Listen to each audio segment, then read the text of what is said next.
Files and Dialogues Crimes That Shook Egypt Princess of Minia al-Kam, the story of a seductress whose beauty was admired by Ashmawi. She killed her husband with the help of her lover, and her daughter revealed the truth. PM Princess of Minia al-Kam, Princess of Minia al-Kam, Vito Mohammed Abdel Fattah partner. No crime of betrayal and murder has received the attention of public opinion in Egypt as much as the crime of Fatinat Minia al-Kam or Princess of Minia al-Kam. The accused is a young wife, whom God has blessed with enchanting beauty, and a captivating figure that makes everyone who sees her attracted to her like a stunned person, and cannot find words to express their amazement, so they are content to look in silence, out of respect, appreciation and reverence for this beauty. Many of them flirted with her wide blue eyes, hoping for a glance or a smile from her. Her name is Duaa Samir. She was born and lived in Minia al-Kam Center in Sharqiya Governorate. She fell in love with a young man during her studies, but their love story did not end in marriage. Against her will, she married a wealthy engineer and had a daughter with him. Suddenly, her first lover appeared, and soon they had an illegitimate relationship that ended with their participation in killing the husband. The events of the crime are many and intertwined, and not without mystery and excitement. In this episode of the series of crimes that shook Egypt, we reveal the details of what happened. Residents find an unidentified body and police reveal its identity. The sun had not yet risen when the simple farmer left his house to work on his farmland. On the way, his eyes fell on a tightly sealed box, as if someone had forgotten it or deliberately left it that way. He approached it and opened it very carefully. The farmer's eyes widened and his facial features froze at the horror of what he saw. Parts of a human body that had been murdered a few hours earlier. The incident shocked the farmer, causing him to lose the ability to think for a few minutes. After he recovered from his shock, he quickly informed the residents of his area, which is affiliated with the Minia al-Kam Center in Sharqiya Governorate. The residents gathered around the box, and some of them informed the security services, which arrived immediately and began searching and investigating to uncover the mystery of the incident. During the search, the security forces received other reports of finding human parts in boxes and bags thrown in different places. The security forces realized that they were facing a murder with all its elements, so they collected all the bags and boxes and sent them to the forensic medicine department to determine the cause of death and the tools used in the crime. The people of Minia al-Kam were shocked when the competent authorities revealed the identity of the victim. It turned out that he was a young engineer who belonged to a well-known, wealthy family. He owned a number of commercial projects and had a large number of employees. He was loved and respected by everyone. As for his wife, she was the Princess Duaa Samir, who had dazzling beauty. She broke down in tears and screamed in grief over her husband, who was assassinated by sinful hands that deprived her and her young daughter of him. She demanded just retribution from the perpetrators. The accused's daughter is the secret to revealing her mother's crime. Thoughts and information crowded the mind of the young detective as he tried to arrange the events and recall the words of eyewitnesses and relatives of the victim. Perhaps he would reach a clue that would lead him to the perpetrator or perpetrators. But he did not reach anything important. While he was lost in his thoughts,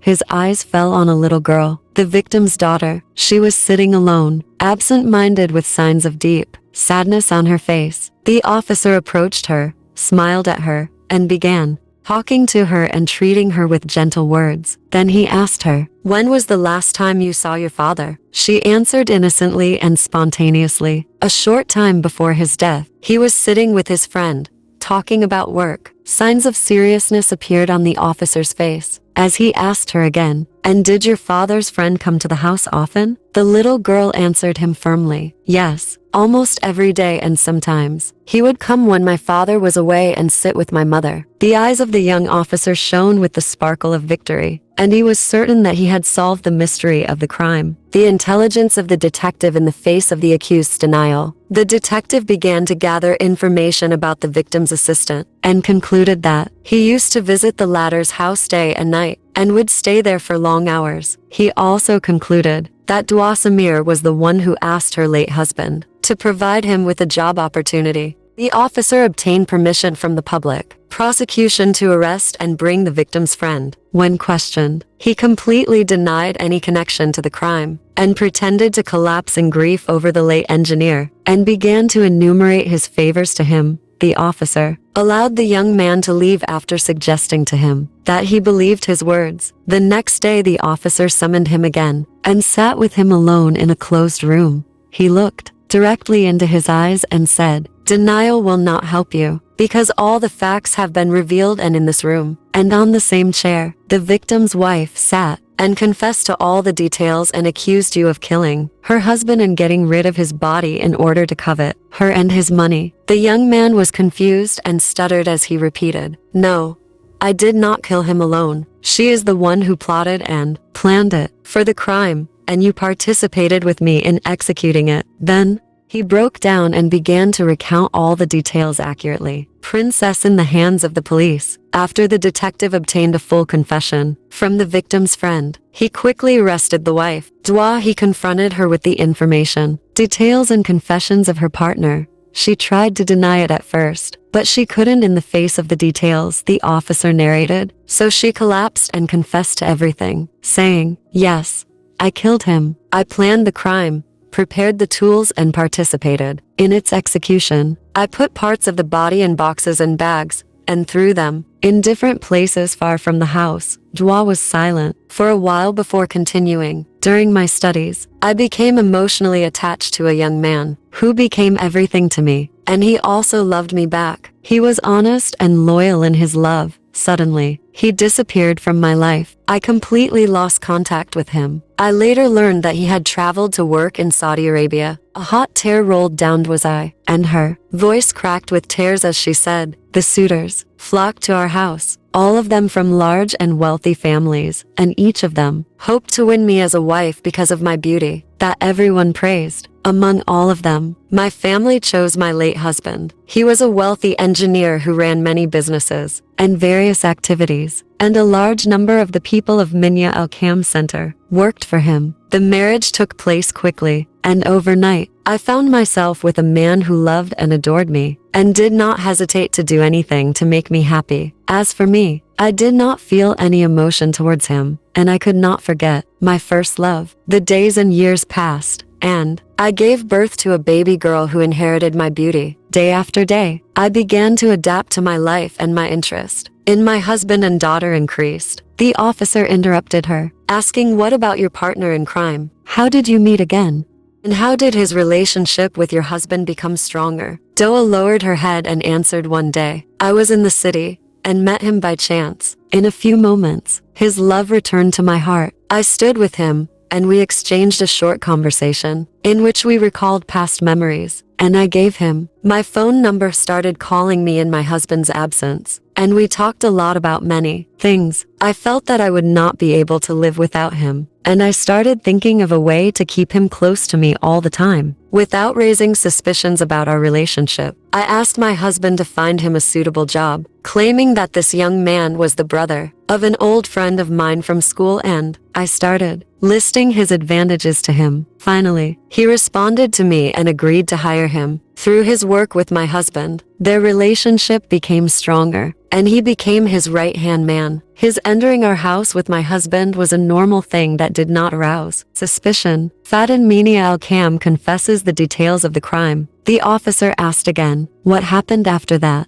And why did you decide to kill the husband?" Calmly and firmly she answered, "The devil tempted us, and our love affair turned into a forbidden passion. I used to put sleeping pills in my husband's food, and if he fell asleep, I would call my lover to spend long periods of time in our private pleasures. This situation continued for a period of time, until doubts began to creep into my husband. At that moment, I decided to get rid of him by killing him, and I agreed with my partner to carry out the crime. And after that, we would get married and live the rest of our lives together." The officer stopped her with a wave of his hand and asked her to tell him the details of what happened on the night of the crime. Duaa sighed in obvious distress and continued, "That night I waited for my husband to return from work. After he had eaten, I gave him a glass of mango juice and put a large amount of narcotic pills in it. After he fell asleep as usual, I called my partner and we carried him from his bed to the bathroom. We participated in killing him, and we separated parts of his body and put each part in a plastic bag or cardboard box. We waited until after midnight, and we carried the bags and boxes and threw them in different places. I returned home and removed all traces of the crime. With Duaa's last words, the officer heard a commotion and uproar outside the police station. When he went out to investigate, he found the residents surrounding the station, demanding the harshest punishment for the accused and her lover. The forces present succeeded in controlling the situation and dispersing the residents.